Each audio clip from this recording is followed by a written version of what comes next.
siapakah binatang itu dan bagaimana sepak terjangnya di dalam dunia di saat ini yang dimana kita berada, dimana kita sedang berada di penghujung daripada akhir zaman itu sendiri. Nah, Bapak Ibu boleh perhatikan di layar ya. Wahyu 13 ayat 18. Inilah hikmat itu. Siapa yang memiliki pengertian, biarlah dia menghitung bilangan binatang buas itu. Karena itu adalah bilangan seorang manusia, dan bilangannya adalah 666. Yang berbahagia ialah mereka yang mendengarkan firman Allah dan yang memeliharanya.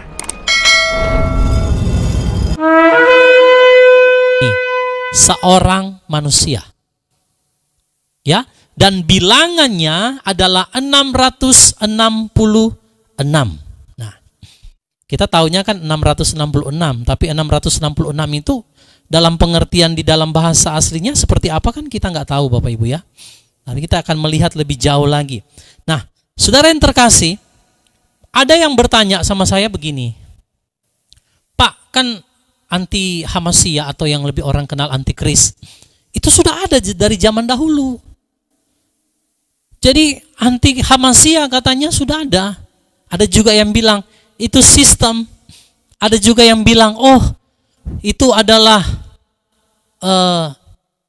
yang berkedudukan di Vatikan itu dan lain sebagainya. Tapi saya mau Bapak Ibu semua memahami ya kebenaran daftar Elohim ini supaya kita tidak salah memahami. Kalau saudara baca di dalam firman Elohim kan, umatku binasa karena kurang pengetahuan. Tapi sebenarnya dalam terjemahan lain bukan hanya pengetahuan. Umat Elohim binasa karena tidak ada visi, vision, pewahyuan. Jadi kalau tidak ada namanya pewahyuan, penyingkapan, maka banyak orang akan murtad pasti mengikuti binatang tersebut. Sehingga kita harus mengerti. Jadi siapa sebenarnya seorang manusia? Jadi sekarang saya bukan hanya bicara sistem. Kalau di minggu lalu saya bicara sistemnya. Tapi tentang pribadinya itu siapa dan bagaimana sepak terjangnya, itu yang akan kita pelajari pada malam hari ini. Saudara semua siap? Amin. Oke, kita secara cepat mari kita lihat satu ayat ya.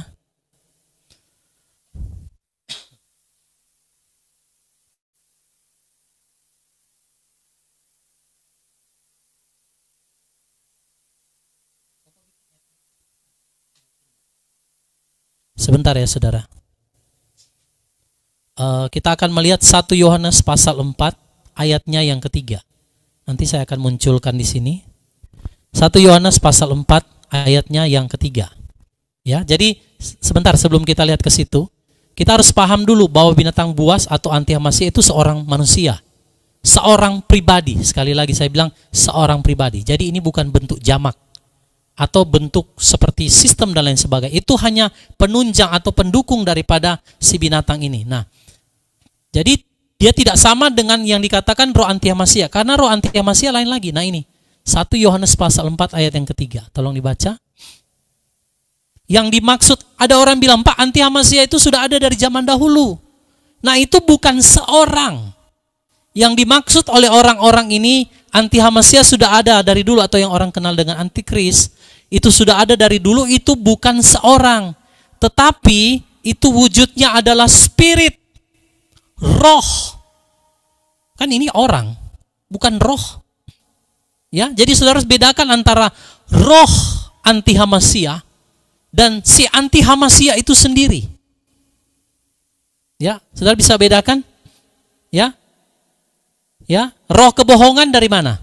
Roh kejahatan dari mana? Dari mana Bapak Ibu? Berasal dari siapa? Dusta? Kejahatan dari mana? Si jahat. Apakah roh kejahatan itu adalah yang jahat itu, si jahat itu? Bukan. Dia bentuknya roh. Roh kebohongan, dusta, roh kejahatan, macam-macam lah. Itu kan roh. Nah sama. Roh anti Hamasiyah itu bukan anti Hamasiyahnya. Karena dia pribadi, karena dia seseorang. Ya, coba lihat 1 Yohanes 4 ayat yang ketiga. 1 Yohanes 4 ayat 3. Dan setiap roh yang tidak mengaku bahwa Yeshua Hamasiyah telah datang dalam daging, ia tidak berasal dari Elohim. Dan inilah anti Hamasiyah yang telah kamu dengar, bahwa Dia akan datang, dan sekarang Ia sudah ada di dalam dunia. Nah, saudara, Rasul Yohanes memberikan satu pengertian di dalam 1 Yohanes pasal 4 ayat yang ketiga. Setiap roh yang tidak mengaku bahwa Yeshua HaMasiah telah datang dalam daging, ya tidak berasal dari Elohim. Setiap roh. Nah, roh-roh inilah yang bersaksi palsu. Roh-roh inilah yang memutarbalikan kebenaran, sehingga orang akhirnya bisa disesatkan dan mengikuti si anti-Hamasiah yang nanti akan muncul di akhir zaman. Makanya saya bilang kepada saudara pada minggu yang lalu, bahwa murtad itu harus terjadi dulu, oleh karena ada roh anti-Hamasiah yang berkuasa di tengah-tengah dunia ini, membawa orang kepada kesesatan, untuk supaya ketika sang binatang itu muncul, seluruh dunia yang sudah terikat di dalam sistem, yang sudah disesatkan, yang sudah mengikuti mereka, itu secara otomatis akan langsung menyembah dia. Jadi sistemnya dulu dia bangun. Roh-roh itu turun ke dalam dunia dan mereka bekerja dengan luar biasa menyesatkan umat pilihan Elohim, supaya ketika rajanya datang, perhatikan Bapak Ibu, secara otomatis dunia akan langsung menerima dia. Saudara bisa paham? Ya. Jadi bedakan antara anti-Hamasiah dan roh anti-Hamasiah. Nah, yang saya mau bahas pada malam hari ini adalah pribadinya. Roh anti-Hamasiah itu sudah bekerja. Makanya sudah terjadi kemurtatan, sudah terjadi penyesatan, sudah terjadi banyak hal di dalam dunia. Karena roh itu telah bekerja dan menyesatkan banyak orang percaya. Tapi siapakah raja itu? Nanti kita akan melihat lebih jauh Bapak Ibu ya. Nah, jadi roh anti-Hamasiah. Ya, pokoknya setiap siapa yang menolak Yesus datang sebagai daging, itu adalah roh anti-Hamasiah. Siapapun dia, apapun agamanya. Itu yang saya bisa bilang. Mau dia Yahudi, mau dia agama apa, selama dia menolak Yesus HaMasiah, datang dalam daging adalah Mesias dan Juru Selamat, itulah roh anti-Hamasiah. Tapi pribadinya yang rajanya itu siapa? Ya nanti akan muncul di akhir zaman ya. Oke, kita akan melihat lebih lanjut. Bapak Ibu konsentrasi ya, supaya tidak terlewatkan.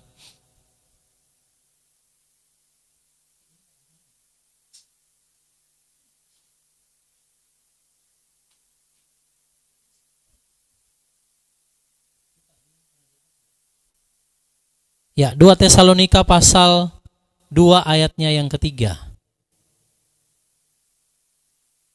2 Tesalonika pasal 2 ayat yang ketiga, saya pakai ILT 3 ya saudara. Lalu nanti kita akan lihat di dalam King James Version yang terbaru yang namanya sudah diubah ya menjadi nama yang benar. Nah, mari lihat 2 Tesalonika 2 ayatnya yang ketiga. 2 Tesalonika 2 ayat 3. Biarlah tidak seorang pun menyesatkan kamu dengan cara apapun, kecuali bahwa pertama-tama kemurtatan itu datang, dan manusia pendosa, yaitu anak kebinasaan itu disingkapkan. Nah Bapak Ibu, ini kan ayat yang minggu lalu saya sampaikan, tapi saya mau saudara fokus di anak kebinasaan. Itu pribadi satu orang. Manusia pendosa, anak kebinasaan. Nah, karena bahasa Indonesia itu kan kurang jelas, ini manusianya satu apa dua atau tiga atau berapa begitu. Nah, mari lihat dalam RNKJV ya. Kita akan melihat, coba tolong dibacakan. The second of Thessalonians chapter 2 verse 3. Let no man deceive you by any means, for that day shall not come, except there come a falling away first, and that man of sin be revealed, the son of perdition. Nah, jangan seorang pun menyesatkan kamu. Ada warning di situ, ada peringatan. Lalu saudara perhatikan, kalau yang belajar bahasa Inggris, saya juga nggak mahir amat ya, tapi saya mengertilah. Kalau Bapak Ibu yang belajar, kalau yang tunggal itu kan nggak ada S. Kalau ada S di belakang itu biasanya banyak, gitu, ya. Jadi sesuatu, kalau misalnya saya bilang sons, nah itu berarti anak-anak yang banyak gitu. Tapi dalam bahasa Inggris ditulis di situ son. Bentuknya jamak atau tunggal Bapak Ibu? Tunggal, bukan sons, tapi son. Satu. Son of perdition, anak kedurhakaan atau anak kebinasaan. Berarti itu pribadi. Ya. Ya kan? Di situ juga man. Ya kan? Bukan man yang E di tengah. Tapi ini man, M-A-N. Berarti kan tunggal. Nah, kalau man ya, itu kan sudah jumlahnya lebih dari satu. Sama, son itu juga satu, bukan sons. Mungkin di sini ada guru-guru bahasa Inggris kan lebih ngerti ya, atau saudara yang paham. Nah, tapi di situ saudara, dari ini kita bisa melihat bahwa ini adalah pribadi. Son of perdition, anak kebinasaan. Siapakah dia? Dia adalah raja, seorang pribadi yang nanti seorang sosok yang akan muncul di akhir zaman. Ketika semua sistemnya telah bekerja, ketika semua telah dia lakukan, sehingga ketika dia muncul, semua orang secara langsung akan menyembah dia. Sampai sini Bapak Ibu bisa paham? Ya, son of perdition, satu pribadi, anak kebinasaan. Itu julukannya, atau yang lebih kita kenal dengan pembinasa keji. Nah itu. Ya, itu gelarnya, istilah-istilahnya yang diberikan kepada si anti Hamasiyah ini. Nah, lebih lanjut kita akan melihat. Jadi Bapak Ibu sudah tahu semua bahwa itu adalah satu pribadi. Ya, dia bukan roh, dia bukan juga hanya berbicara secara sistem, tapi benar-benar seorang raja. Ya, nah tentu saja Bapak Ibu, hanya orang yang berhikmat saja yang dapat memahami siapa dia dan sepak terjangnya bagaimana. Ya, karena saudara, kita semua ya yang sudah mengerti dan memahami apa yang Bapak Yohe sampaikan tentang siapa dia, bagaimana cara dia bekerja, sistem yang berlaku ya, kita kan semua sudah mengerti. Tinggal kita menunggu ini siapa yang akan muncul. Ada yang bilang Donald Trump, ada yang bilang menantunya Donald Trump, ada yang bilang si Presiden Turki dan lain sebagainya. Nah, terlepas dari siapa pribadinya, kita akan lihat dulu sepak terjangnya supaya saudara mengerti dalam hal apa saja dia telah menguasai dunia dan telah menyesatkan dunia tanpa orang sadar. Ya, jadi kita butuh yang namanya hikmat untuk dapat mengerti. Oke, mari sekarang kita akan melihat saudara ya. Jadi kita akan melihat sepak terjang daripada anti Hamasiyah yang sudah menyesatkan banyak orang ya di seluruh dunia yang tanpa orang sadari. Ya. Jadi kita akan lihat saudara. Nah, kalau tadi saya bilang tadi di awal ya bahwa anti Hamasiyah ini dia kan memang belum muncul ya. Tapi sistemnya itu sudah bekerja. Ya. Jadi kita harus mulai berjaga-jaga dan melihat situasi. Kalau sistemnya sudah bekerja, dia akan menyesatkan banyak orang. Sehingga ketika dunia sudah disesatkan, dia akan segera menyatakan dirinya. Nah, Bapak Ibu boleh lihat ke layar, silakan. Kalau kita baca kitab Wahyu pasal 13 tadi, kita hanya akan menemukan angka 666. Enggak ada pengertian yang terlalu jelas di sana. Tapi saya mau mengajak kita melihat dalam teks Yunaninya. Nah ini baru kita akan lebih mengerti, wah ini anti Hamasiyah dia sepak terjangnya bagaimana. Nah saudara, penjelasan lanjut tentang kemungkinan makna simbolis daripada 666 itu ditulis dalam huruf Yunani. Nah ini Bapak Ibu boleh lihat. Jadi 666 itu simbolnya ini. Ya. Ya. Nah ini 666. Ya. Jadi saudara lihat bahwa angka 666 simbol ini yang muncul di dalam penerjemahan dalam bahasa Yunani. Nah, kalau kita lihat dalam bahasa Indonesia kan hanya 666. Nah, kalau dalam penulisan dalam bahasa Yunani, angka yang kita lihat di depan ini adalah punya pengertian yang sungguh luar biasa, yang membuat kita akan bisa mengerti dan melihat sepak terjang daripada binatang tersebut. Ya, jadi inilah inilah angka 666 yang ditulis di dalam kitab berbahasa Yunani. Ya, oke, kita akan melihat lebih lanjut.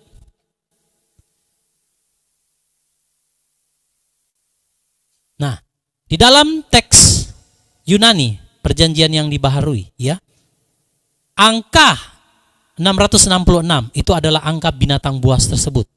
Ya, nah ini bahasa Yunaninya seperti ini. Ya, pokoknya yang tadi ayat yang kita baca sebenarnya, barang siapa yang tidak menerima, ya, tandanya, itulah dibutuhkan hikmat untuk kita dapat mengerti, karena nama binatang itu dia bilangan seorang manusia dan jumlahnya adalah 666. Nah itu, ya.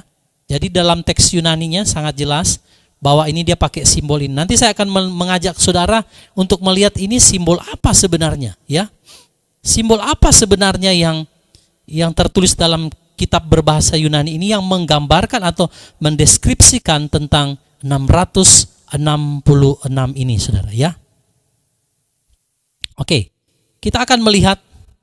Nah ini, sebentar saya akan maju dulu. Angka 666, ini kan kalau dalam tulisan Romawi seperti ini, yang saudara lihat di layar, ya. DCLX, baru ada V1, ya, dalam angka Romawi. Nah ini mewakili angka dengan huruf alfabet. Nah kalau dipresentasikan ke bahasa Yunani, maka akan jadi angka seperti ini, X, lalu ada kayak gambar ular, lalu kayak di belakangnya ada huruf S. Nah, kita akan melihat setiap simbol-simbol ini maknanya dan hubungannya dengan apa. Tetapi, saudara, makna ini sebenarnya lebih ditujukan secara umum itu kepada Kaisar Nero.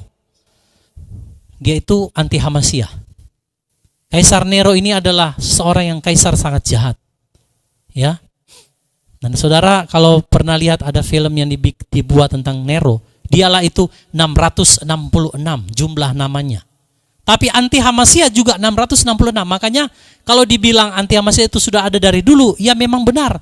Rohnya itu menghinggapi ada orang-orang tertentu terhadap juga Nimrod saat itu. Ya. Tetapi itu dahulu. Yang nanti akan muncul di akhir zaman ini adalah seorang raja yang ditulis dalam kitab Daniel. Inilah raja terakhir. Nah, jadi kita akan melihat, ya, tanda 666 ini sebenarnya mewakili apa? Gitu. Sehingga kita bisa tahu, sehingga kita jangan sampai disesatkan oleh sistem yang mereka tawarkan. Jadi saudara fokus jangan kepada angka 666, ya. Saudara jangan lihat, ada 666, kayaknya ini setan. Ya, itu karena pelambangan di dalam angka manusia kita yang kita baca itu 666 pakai angka 666. Tapi kan simbol aslinya tidak demikian. Simbol aslinya itu yang tadi saya sampaikan dalam bahasa Yunani. Nah, saudara akan melihat ini. Nah, nih. Oke, sekarang saya akan bagi 3. Oke, perhatikan di sini. Seperti huruf X. Ya. Angka yang seperti huruf X itu mewakili yang namanya agama. Jadi ini pengertiannya di dalam bahasa Yunani. Angka pertama, X, itu mewakili agama, hak asasi manusia, dan budaya, sosial budaya. Oke? Nah, yang pertama itu adalah agama. Agama penting nggak bagi manusia? Penting nggak Bapak Ibu? Penting kan? Semua orang mengejar kebenaran, mencari agama. Bisa nggak anti Hamasia masuk dalam agama, Bapak Ibu? Sangat bisa. Bisa nggak orang anti Hamasia menyamar menjadi pejuang-pejuang hak asasi manusia? Bisa nggak Bapak Ibu? Sangat bisa. Martin senyum-senyum nih, kayaknya sudah mulai tangkap maksud saya. Bisa nggak seorang anti Hamasia menyamar sebagai seorang yang penuh dengan sosial?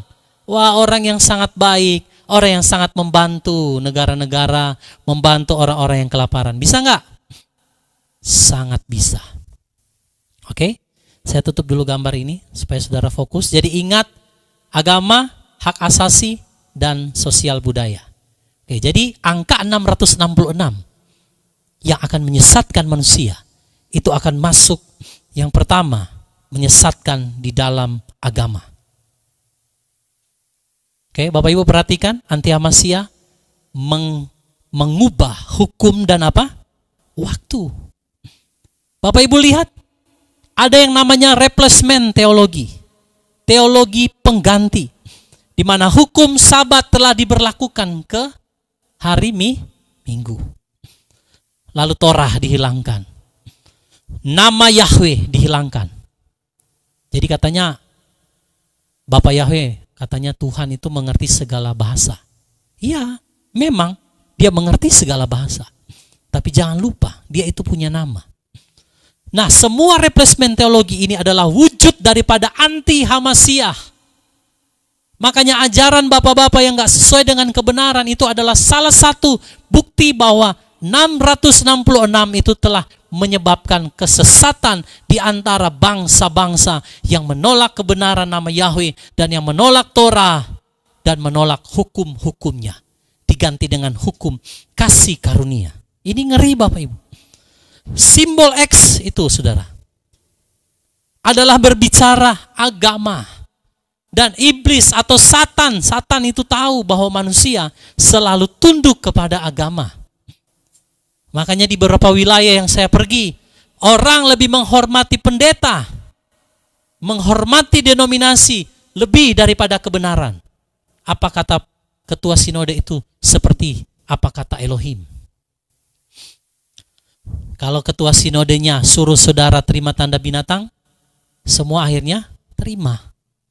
Berbahagialah yang mengerti, akhirnya menolak. Ya. Karena apa? Karena iblis, Satan itu sudah masuk di apa? X agama.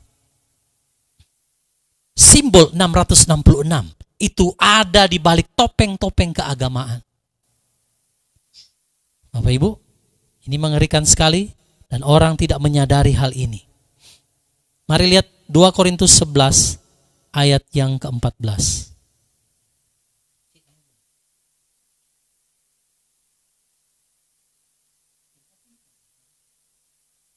Dua Korintus 11 ayat 14. Sebentar ya Bapak Ibu.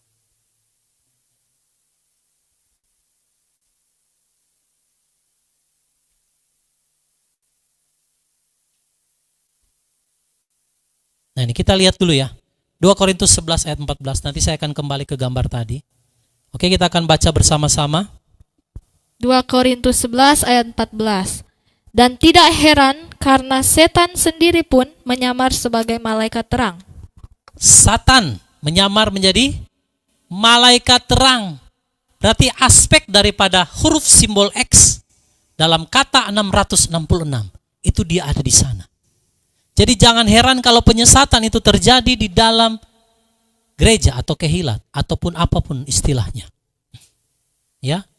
Karena memang saudara Satan itu bekerja, makanya 666 tanda bilangan namanya semua mengandung aspek itu dan banyak pendeta-pendeta termasuk di waktu zaman Covid mengizinkan seluruh jemaatnya untuk diterima, disuntik.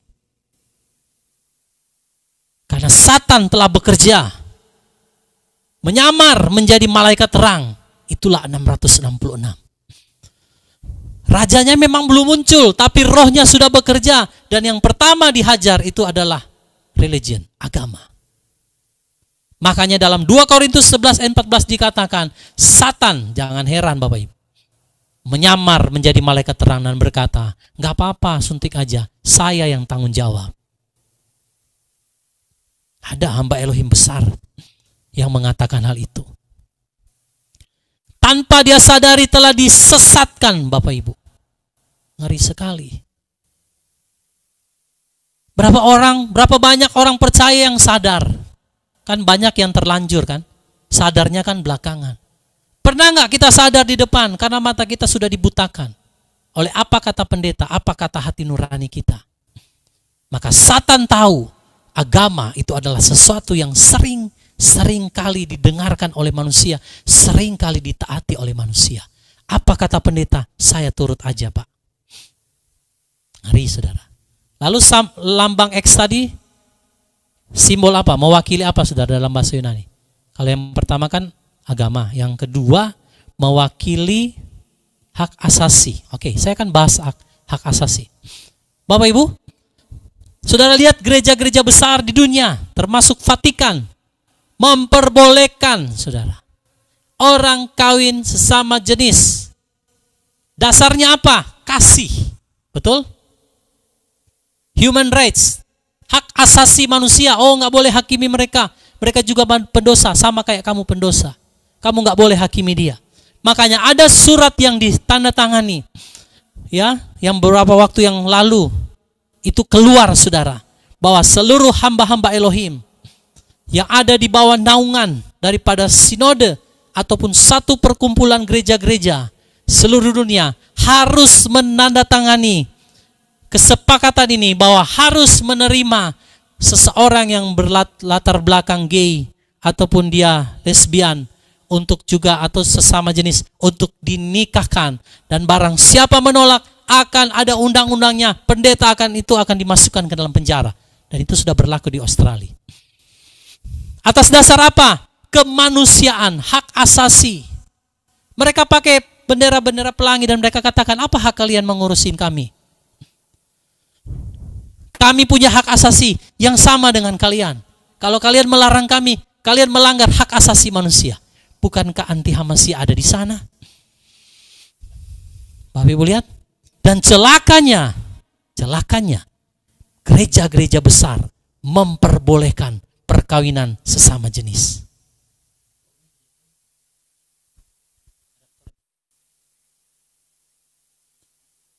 Ya Bapak Ibu, karena dasar daripada apa? Hak asasi. Wow.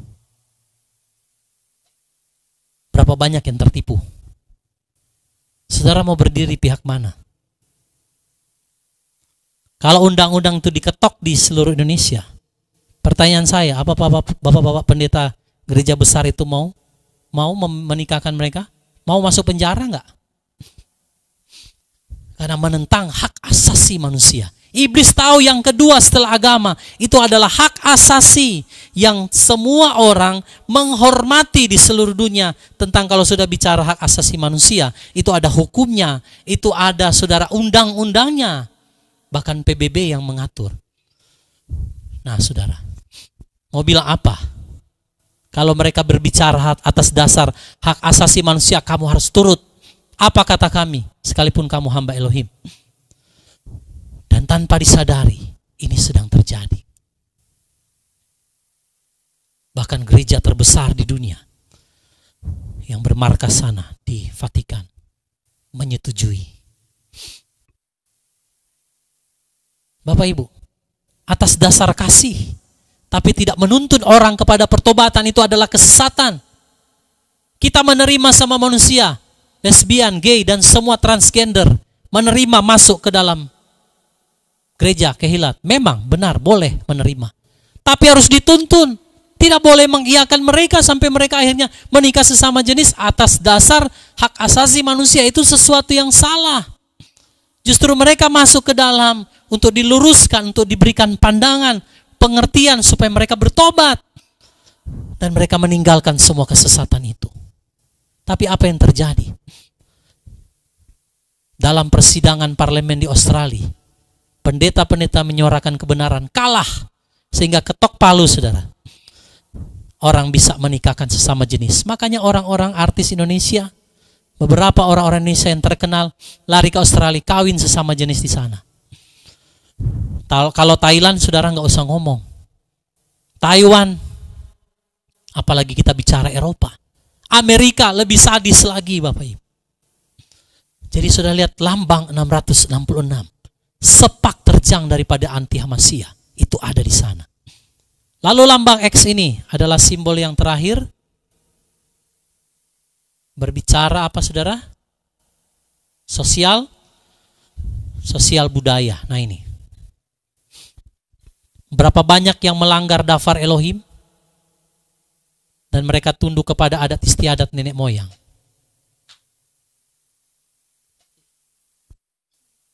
Berapa banyak yang taat kepada adat istiadat melebihi firman?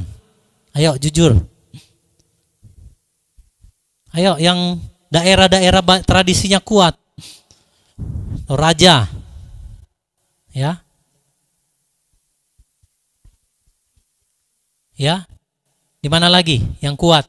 Batak. Nado juga kuat, cuman tidak sekuat Toraja. Mana lagi saudara? Mereka bilang, oh ini adalah adat nenek moyang, kamu mau langgar kami. Kamu mau ngajak kami perang. Bapak Ibu lihat, iblis, Satan itu tahu. Lewat sosial budaya orang nggak bisa ganggu-gugat. Makanya ada yang namanya gereja Babel. Saudara tahu apa itu gereja Babel? Menyatukan hukum-hukum Elohim dengan adat istiadat, maka dikawinkan, maka muncullah ajaran paganisme. Sehingga semua firman diabaikan demi mempertahankan adat istiadat. Salah satu aja saya kasih, Christmas, Natal. Dari mana saudara?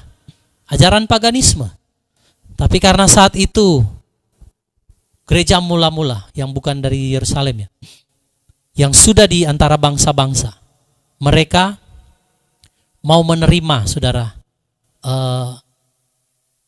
pengabaran Injil dengan syarat sosial budaya atau kebiasaan adat mereka jangan dihilangkan. Sehingga akibatnya muncul tradisi-tradisi paganisme di dalam gereja saudara.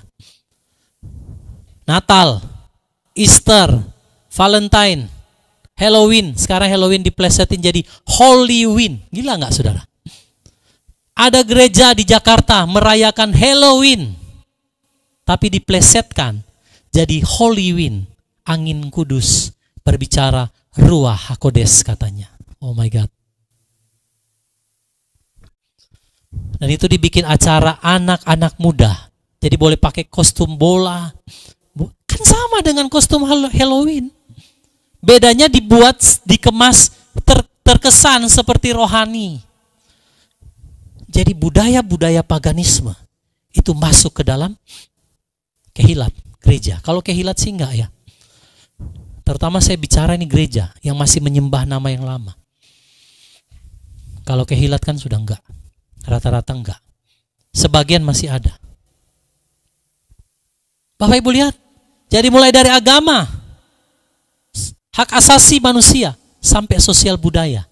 Itu sepak terjang 666. Jadi Bapak Ibu, orang tanpa sadar, orang berpikir, oh nanti tandanya dimasukin ke sini. Engkau sedang menyembah Sang 666 lewat apa yang mereka tawarkan. Makanya dalam firman dikatakan, barang siapa menerima tandanya, itu tanda kan kita udah tahu, tanda binatang, mark of the beast. Dan menyembah dia. Bagaimana caranya menyembah dia? Saudara tunduk kepada agama, hak asasi manusia, dan sosial budaya melebihi dafar Elohim. Berarti saudara sudah menyembah 666. Nah, ngeri enggak saudara? Orang bilang mungkin saya enggak dimasukin Pak, saya enggak terima mark of the beast. Iya, tapi kalau kamu setuju, iya dengan apa yang mereka katakan melalui agama, hak asasi manusia, dan juga sosial budaya, maka tanpa engkau sadar, engkau sedang menyembah dia. Sistemnya. Karena Satan tahu, 3 hal itu sangat penting bagi manusia. Oke, kita lanjut ya, supaya lebih jelas.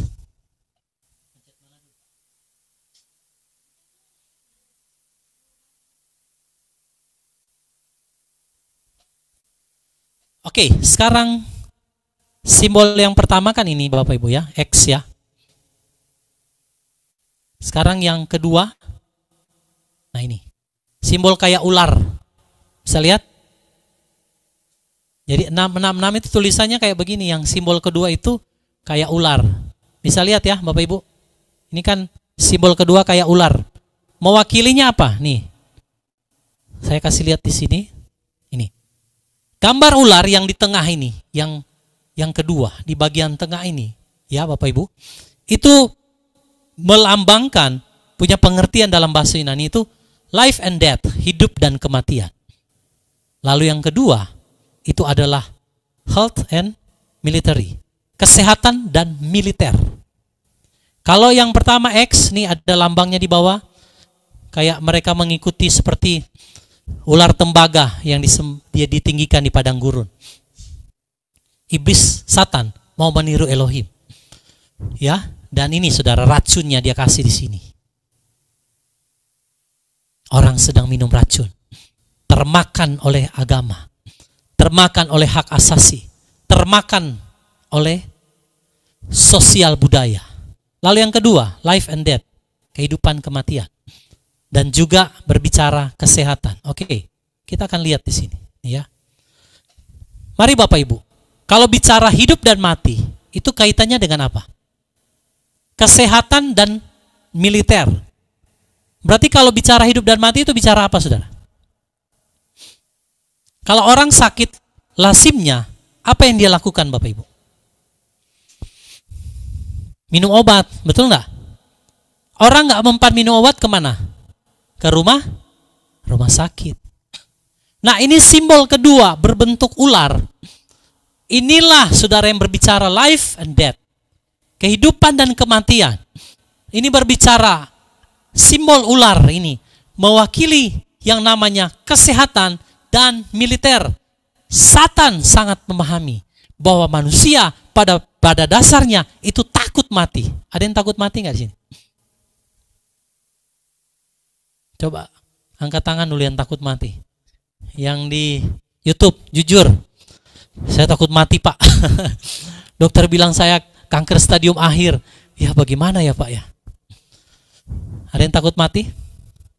Boleh angkat tangan yang takut mati. Bapak Yahweh tidak pernah memberikan roh ketakutan kepada kita, tetapi roh yang membangkitkan kasih dan kekuatan. Amin. Satan sangat mengerti bahwa manusia itu takut mati. Makanya kalau sedikit sakit langsung cari obat. Sakit sedikit langsung ke rumah sakit, Bapak Ibu. Ya puji Bapak Yahweh, ada yang tidak takut mati katanya. Saya percaya yang di Zoom juga tidak takut mati, amin. Ini kayaknya kurang yakin nih muka-mukanya. Sudah takut mati nggak saudara? Loh, Satan itu ada di sana. Ada di sana. Dia tahu manusia itu takut mati. Maka simbolnya ini ya. Oke, nanti saudara akan lebih paham dan mengerti lah. Kenapa saya katakan angka yang kedua ini itu berhubungan dengan nih kesehatan dan militer. Kalau kita bicara kesehatan dan militer, itu nanti akan terhubung dengan militer, yaitu PBB, United Nation. Kekuatan terbesar adalah PBB. Betul? Itu militer. Jadi anti Hamasnya akan kuasai siapa? PBB. Karena dia yang punya kekuatan power militer. Sampai sini saudara paham? Kalau PBB yang bicara, ada enggak bangsa yang bisa protes? Tidak ada yang berani. Karena sudah bicara kekuatan militer secara global. Oke, di bawahnya PBB ada satu organisasi WHO yang berhubungan dengan kesehatan. Nah, ini dia, saudara. Janganlah seorang pun menyesatkan engkau dengan cara bagaimanapun juga. Jadi anti Hamasnya akan pakai apa? Kesehatan dan militer. Itu 666. Oke? Mari kita lihat Wahyu pasal 18 ayatnya yang ke-23. Mengapa anti Hamasnya pakai jalurnya kesehatan dan militer? Dan simbolnya itu kayak ular. Bapak Ibu lihat? Kayak ular ya. Oke, nanti kita baca dulu ayatnya supaya kita paham. Wahyu 18 ayat 23. Wahyu 18 ayat 23. Dan cahaya lampu sama sekali tidak bersinar lagi di dalammu, dan suara pengantin pria dan pengantin wanita sama sekali tidak terdengar lagi di dalammu, karena para pedagangmu adalah orang-orang besar di bumi. Sebab oleh sihirmu semua bangsa telah disesatkan. Sebab oleh sihirmu semua bangsa telah disesatkan. Ada amin? Semua bangsa disesatkan oleh apa? Sihir. Bapak Ibu lihat dalam pembukaan Olimpiade di London, saya sampaikan minggu lalu. Itu ada satu raksasa besar seperti penyihir yang berbaju hitam dengan memakai jarum suntik. Pertanyaan saya adalah, apa hubungannya jampi-jampi mantra sihir dengan jarum? Bapak Ibu, sudah nonton belum? Siapa yang sudah nonton pembukaan Olimpiade London? Sudah? 1, 2, siapa lagi? Pak Martin udah belum? Harus nonton supaya saudara paham apa yang saya mau jelaskan malam hari ini. Saya tanya lagi, apa hubungannya penyihir hitam yang turun waktu di dalam pembukaan Olimpiade London dengan jarum suntik, Bapak Ibu? Apa hubungannya? Nah, Wahyu pasal 18 ayat 23. Semua bangsa telah disesatkan oleh apa? Sihir. Oke, saya pernah bahasin, tapi saya mau saudara melihat lebih lanjut. Kata sihir dalam ayat tersebut adalah farmakia atau farmasi, obat-obatan. Makanya lambang ular itu ada lambang farmasi yang saudara boleh lihat di apotek-apotek yang ada. Segala bangsa telah disesatkan oleh farmakia, oleh sihir, obat-obatan. Makanya kalau dokter bilang, Bapak, Ibu, kamu terkena darah tinggi, harus minum obat seumur hidupmu. Itulah farmakia yang menyihir orang. Oh, kamu kanker, kamu harus di apa? Kamu harus di kemoterapi seumur hidup kamu sampai sembuh. Oh, kamu gagal ginjal, kamu harus dicuci darah. Bapak Ibu perhatikan nih, saya balik lagi ayatnya. Karena para pedagangmu adalah orang-orang besar di bumi, pedagang jago, jualan obat, jualan vaksin. Paham, saudara? Paham? Semua orang disesatkan oleh sihir farmakia. Dan Satan tahu. Simbol kedua seperti ular dalam angka 666. Itu berbicara kekuatan militer dan kesehatan, berbicara hidup dan mati. Maka orang mau nggak mau, Pak, saya harus beli obatnya. Saudara makan, saudara sedang tersihir.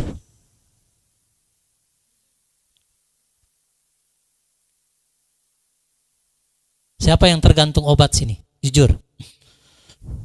Yang di YouTube, ada enggak Bapak Ibu yang bergantung sama obat-obatan? Dikit-dikit flu, dikit dokter.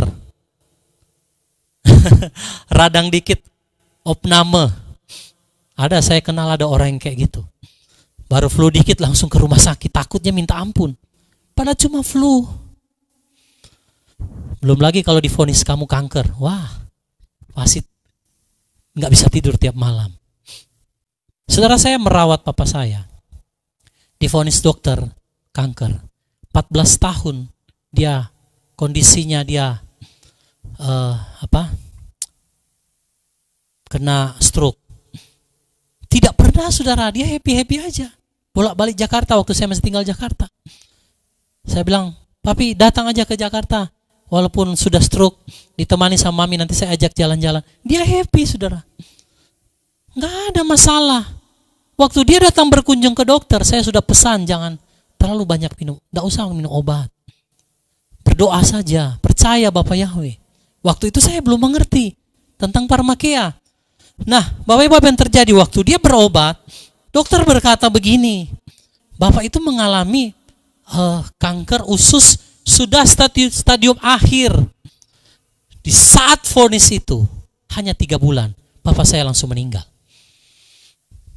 14 tahun gak kenapa-kenapa, saudara. Saudara lihat, sihir itu sangat mempengaruhi pikiran manusia sampai ke dalam alam bawah sadar. Makanya kitab suci katakan, hati yang gembira adalah obat yang manjur. Semangat yang patah mengeringkan tulang. Papa saya sudah semangatnya patah begitu dengar vonis dokter. Nah, lanjut ya. Bapak Ibu, jadi lambang ular di sini ya mewakili kesehatan dan juga militer. Oleh karena sihirmu, maka semua bangsa disesatkan. Jadi mereka akan paksakan pandemi, paksakan setiap orang untuk menerima pakai apa? Kekuatan apa? Kekuatan apa Bapak Ibu? Militer. Makanya jangan heran di waktu pandemi yang bergerak siapa, saudara? Ya, yang bergerak siapa? Pemerintahan. Dibantu dengan militer. Karena itu 666 tahun cara menekan manusia. Manusia paling sangat takut. Ya kalau sudah datang polisi, tentara, saudara mau ngapain? Kalau sudah diancam, hidup dan matimu, kamu nggak bisa kerja. Ini kan bicara perut nih, hidup dan mati. Iblis, Satan sangat tahu bahwa manusia harus memilih, bahwa manusia takut dengan hal-hal berbicara konteks kehidupan dan kematian, berbicara hal-hal perut, berbicara dengan hal-hal kesehatan. Itu manusia paling sangat takut. Maka saya mau bilang malam hari ini, Bapak Ibu, simbol ular itu ada di tanda 666. Maka manusia disesatkan. Saya tahu dan saya memahami, ada di antara kita memang sudah tanpa kita sadari kita menerimanya. Ya karena itu cara kerjanya Satan. Maka ketika saudara mengerti kebenaran ini, jangan mau saudara dikendalikan oleh rasa takutmu karena kematian, karena sakit, bahkan ditekan melalui kekuatan-kekuatan baik menggunakan apapun itu. Mau ditembak sekalipun, mau dibunuh sekalipun, saudara harus menolak 666. Iblis, Satan pakai kekuatan militer dan kesehatan karena dia tahu manusia paling takut dua hal ini. Betul Bapak Ibu? Sebab seluruh bangsa telah disesatkan oleh sihirnya. Oke, kata sihir di dalam ayat itu adalah pharmakeia, farmasi. Makanya lambangnya di apotek apa? Ular. Racun. Cangkirnya tadi kan sudah lihat nih gambarnya nih. Ini yang di bawah, yang kiri bawah. Ya, jadi ini lambang ular. Semua bangsa telah disesatkan. Nah, itu sebabnya pengendalian wabah dan pemaksaannya harus melibatkan otoritas atau militer. Jadi jangan heran jika lembaga yang dipakai sebagai otoritas kekuatan militer dunia adalah PBB. Di bawah PBB ada yang namanya WHO. WHO simbolnya ular. Inilah pharmakeia. Inilah sihir yang sedang menyihir seluruh umat manusia tanpa sadar. Mereka minum, mereka tersihir. Dan itu sudah dibukakan di dalam Olimpiade tahun 2012 di kota London.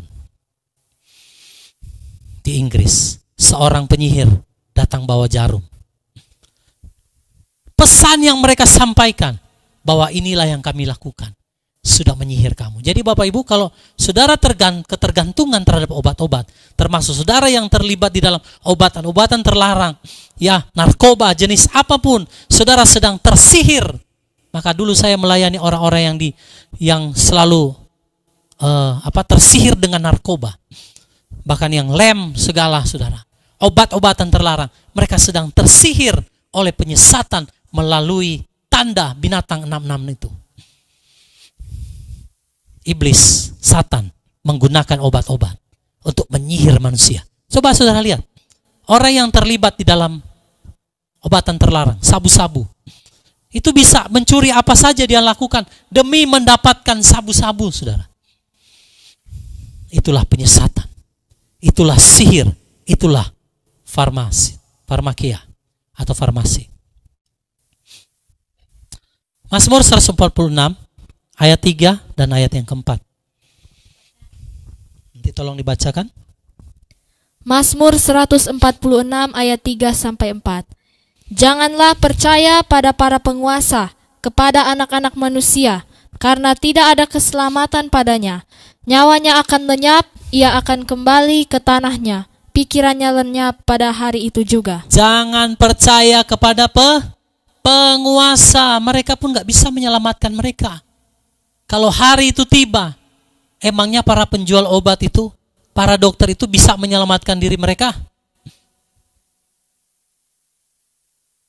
Tidak ada yang satupun anak-anak manusia yang dapat menjamin keselamatan. Keselamatan hanya di dalam nama Adonai Yeshua HaMashiach yang dapat menyelamatkan saudara baik di kehidupan sekarang maupun di dalam kehidupan yang nanti.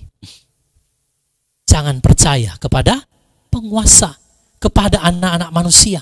Ingat, binatang 666. Tadi yang pertama X, agama, hak asasi, dan apa? Sosial budaya. Tanda yang kedua, yaitu bentuk ular dari 666. Itu berbicara militer dan kesehatan. Maka jangan mempercayakan dirimu kepada para pembesar. Oh, kalau mereka bilang, ini demi kesehatan kita. Oh, ini sesuatu yang aman. Coba dulu sama kalian, kalau berani. Orang-orang yang menyuruhnya aja nggak mau. Karena mereka tahu. Ya, bosnya sendiri yang sedang melakukan hal ini. Jadi yang pertama sudah kita tahu. Agama, sosial budaya, hak asasi. Yang kedua, unsur dari 666. Kesehatan dan militer. Ya, jadi mereka juga manusia. Mereka juga dikendalikan oleh roh itu. Untuk apa kita mempercayakan diri kita sama mereka? Termasuk para pendeta-pendeta besar itu. Yang berkata nggak apa-apa. Nanti saya yang jamin. Oh, saudara jangan percayakan hidupmu kepada orang lain. Selain kepada Yeshua HaMashiach yang menuntun kita kepada keselamatan. Amin. Jelas kok ayatnya, janganlah percaya pada penguasa. Penguasa itu mau penguasa sipil, penguasa militer, penguasa di dalam organisasi gereja. Jangan mempercayakan dirimu kepada mereka. Percaya saja sama Yeshua HaMashiach. Sampai di sini jelas Bapak Ibu? Jadi angka 666 berbicara kesehatan dan militer. Dari sinilah sepak terjangnya akan muncul. Makanya orang bisa disesatkan oleh sihir parmakia. Oleh karena apa? Karena mereka mempercayakan dirinya kepada para penguasa. Oh, dibilang aman, dibilang oh ini aman. Ya aman-aman, menurut kamu aman. Buktinya mana aman? Berapa yang banyak yang mati, saudara? Karena mempercayakan diri kepada para penguasa. Saya mempertaruhkan channel ini demi kebenaran. Karena akan ada datang waktunya, kita nggak bisa lagi beribadah seperti ini. Sekalipun channel ini dihapus, di take down, ingatan itu ada di dalam pikiran saudara sampai selama-lamanya. Ya. Jadi Bapak Ibu, itulah yang kedua, tanda 666. Ya. Jadi banyak kalau kita baca dalam kitab suci bahasa Indonesia kan hanya kita tahu angka 666. Barang siapa menerima tandanya, barang siapa menyembah dia, kita kan nggak tahu lebih dalam. Apa maksud angka 666? Kalau hanya sekedar angka 666, itu nggak ada simbolnya, nggak ada maknanya. Bisa 616 seperti yang tadi. Tapi kalau saudara melihat ke dasarnya, ke dalam bahasa Yunani itu ada simbol dan itu ada maknanya. Oke, kita akan lanjut ke simbol yang ketiga. Ah, ini dia saudara. Kayak huruf apa? S. Saudara lihat S. Apa saudara? Dolar. Satan sangat tahu manusia cinta akan uang, saudara. Ya ini pintar semua pasti tahu. Siapa sih yang nggak mau uang? Dikasih dolar, saudara. Ada yang mau dolar? Dikasih uang. Semua manusia sangat menyukai uang. Simbol S seperti ular ini juga. Yang ketiga, mewakili ekonomi, perdagangan, keuangan, dan perbankan. Nah ini, anti Hamasiyah ini mainnya luas ya saudara. Jadi kita juga harus berpengertian, punya hikmat, supaya kita dapat mengerti dan memahami, dan jangan sampai kita tersesat. Nah, simbol yang ketiga daripada angka 666, itu adalah seperti huruf S. Mewakili ekonomi, perdagangan, keuangan, dan perbankan. Wahyu 13 ayat 17. Jadi, saudara lihat ya di layar aja. Wahyu 13 ayat 17. Dan supaya setiap orang tidak dapat membeli atau menjual, kecuali dia yang mempunyai tanda atau nama binatang itu, atau bilangan namanya. Sekarang saya bicara lebih agak luas, dari hanya sekedar suntik-suntik. Agama, lalu apa saudara? Hak asasi, budaya, sosial budaya. Lalu yang kedua apa? Berbicara militer. Yang berbicara apa lagi saudara? Kesehatan. Dan Bapak Ibu, saya mau sampaikan terus terang aja nih, sebelum saya lupa. Sebelum kita masuk di yang poin ketiga ini, tentang 666, simbolnya S, seperti huruf S ya, bentuknya. Tadi saya kasih gambar itu dolar. Bapak Ibu, saya harus terus terang kepada Bapak Ibu Saudara. Bapak Ibu Saudara yang ada bekerja, kalau mungkin swasta mungkin masih sedikit agak ringan ya.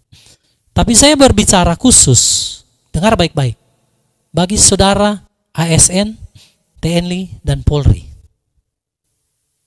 Karena di tengah-tengah kita semua ada. Ada yang ASN, ada TNI, ada Polri. Pejabat pemerintahan lah. Saya mau bilang, saudara, satu ketika engkau harus memilih.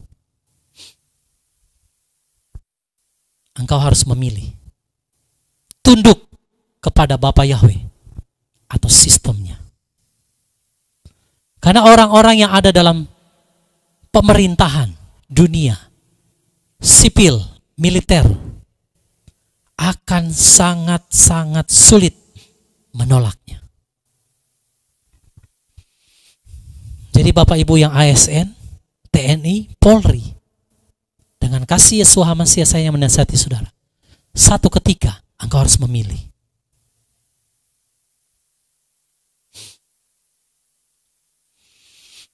Sanggup gak? Karena saudara ada dalam lingkaran itu. Saya sudah bukakan kepada saudara. Kesehatan, ada tenaga-tenaga kesehatan di sini. Saudara juga sedang ada dalam lingkaran itu. Ya. Saudara penggagas sosial budaya, budayawan, atau saudara orang-orang yang berjuang dalam hak asasi manusia, atau saudara juga seorang hamba-hamba Elohim, hati-hati. Semua aspek ada di dalam situ dan bisa menarik kita keluar dari kehendak Bapa, dari keselamatan itu. Mau hamba Elohim pun kalau dia tidak taat kebenaran, dia akhirnya bisa memaksa orang lain untuk mengikuti. Gak apa-apa, ikut aja yang saya ngomong, saya nanti akan jamin. Oh saudara, maka segala aspek itu sudah dicengkram oleh 666. Bapak Ibu lihat. Dan yang terakhir ini saya mau bicara Bapak Ibu. Ini berbicara sistem perbankan. Ini berbicara ekonomi.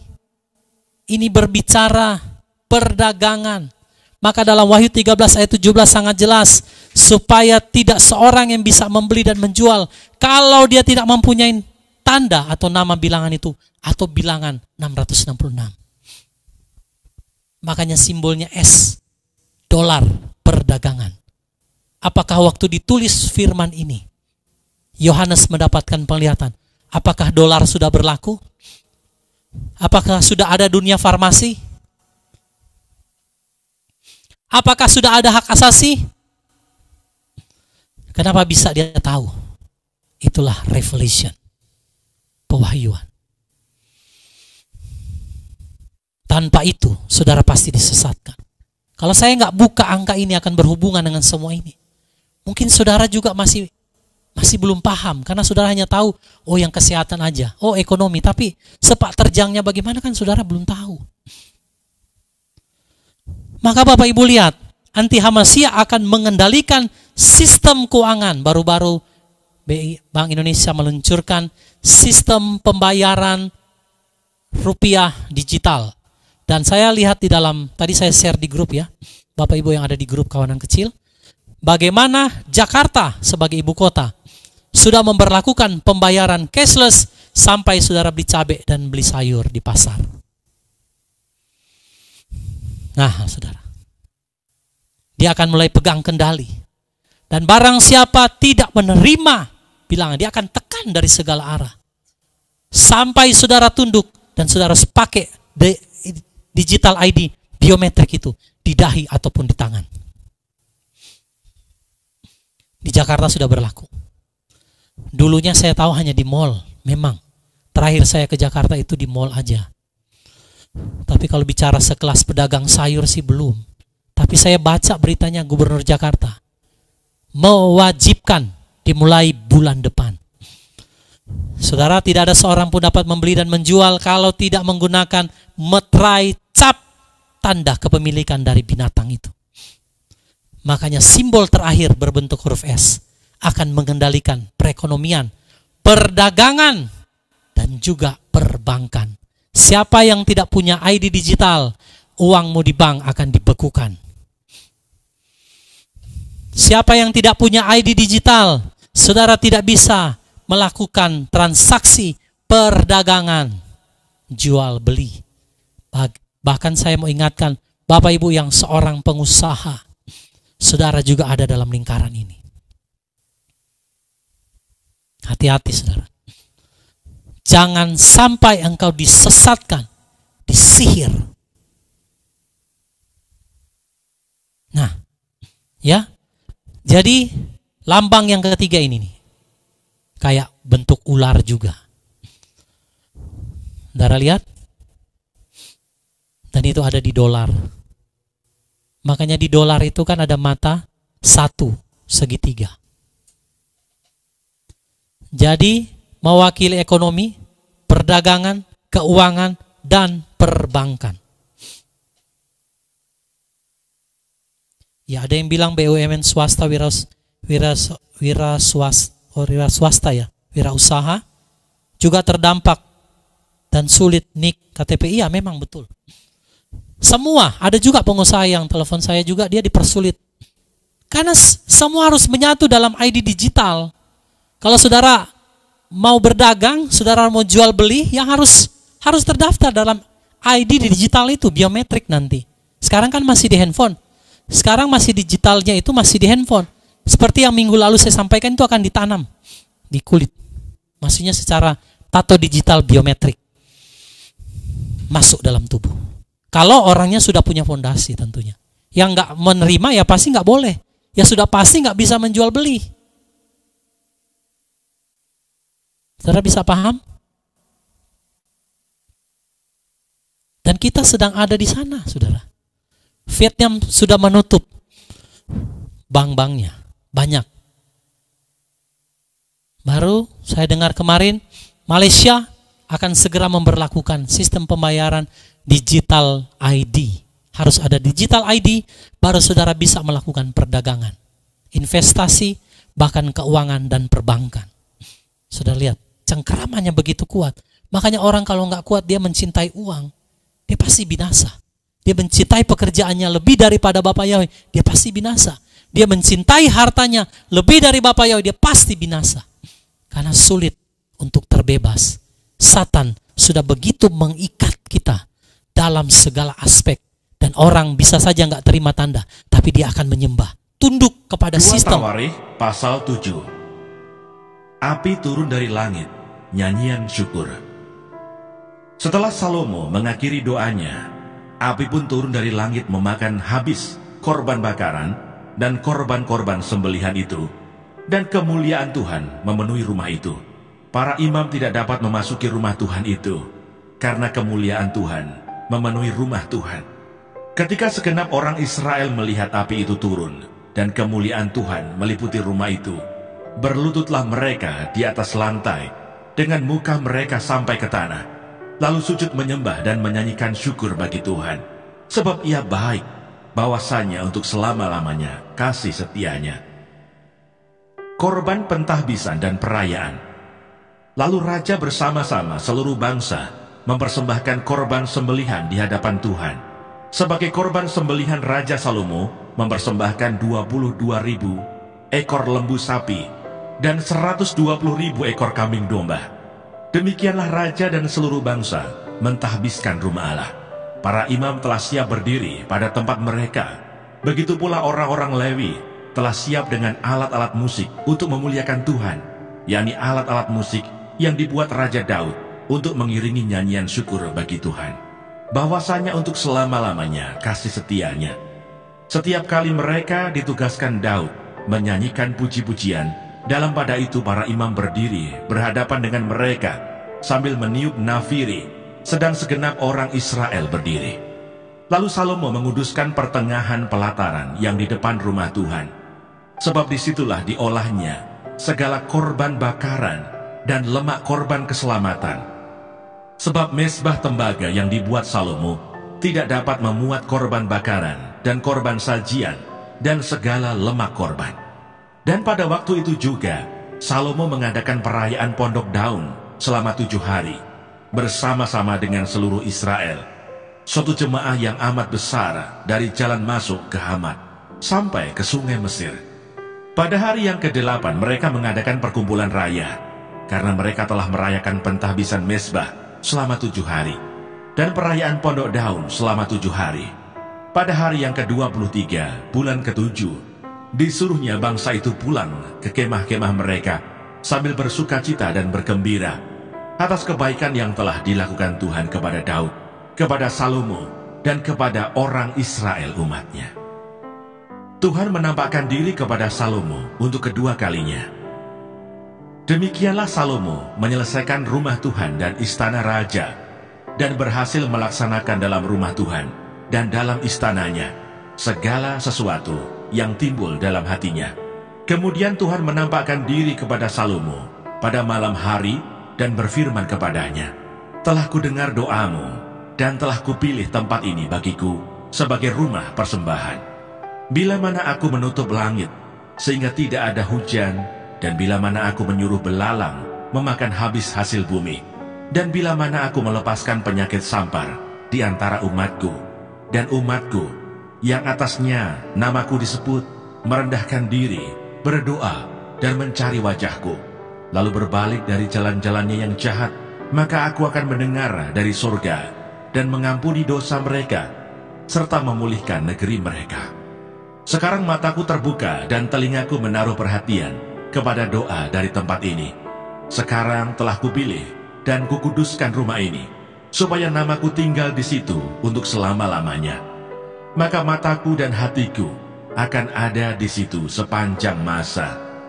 Mengenai engkau, jika engkau hidup di hadapanku sama seperti Daud ayahmu, dan berbuat sesuai dengan segala yang kuperintahkan kepadamu, dan jika engkau tetap mengikuti segala ketetapan dan peraturanku, maka aku akan meneguhkan tahta kerajaanmu sesuai dengan perjanjian yang telah kuikat dengan Daud ayahmu, dengan berkata, tak akan terputus keturunanmu yang memerintah atas Israel.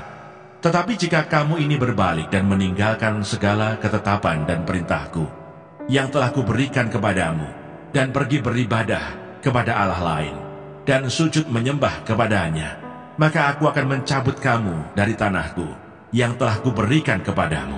Dan rumah ini yang telah kukuduskan bagi namaku akan kubuang dari hadapanku, dan akan kujadikan kiasan dan sindiran di antara segala bangsa. Dan setiap orang yang lewat rumah yang amat ditinggikan ini akan tertegun dan berkata, apakah sebabnya Tuhan berbuat yang demikian kepada negeri ini dan kepada rumah ini? Maka orang akan berkata, sebab mereka meninggalkan Tuhan, Allah nenek moyang mereka, yang membawa mereka keluar dari tanah Mesir, dan sebab mereka berpegang pada Allah lain, dan sujud menyembah kepadanya, dan beribadah kepadanya. Itulah sebabnya Ia mendatangkan segala malapetaka ini ke atas mereka. Yang berbahagia ialah mereka yang mendengarkan firman Allah dan yang memeliharanya.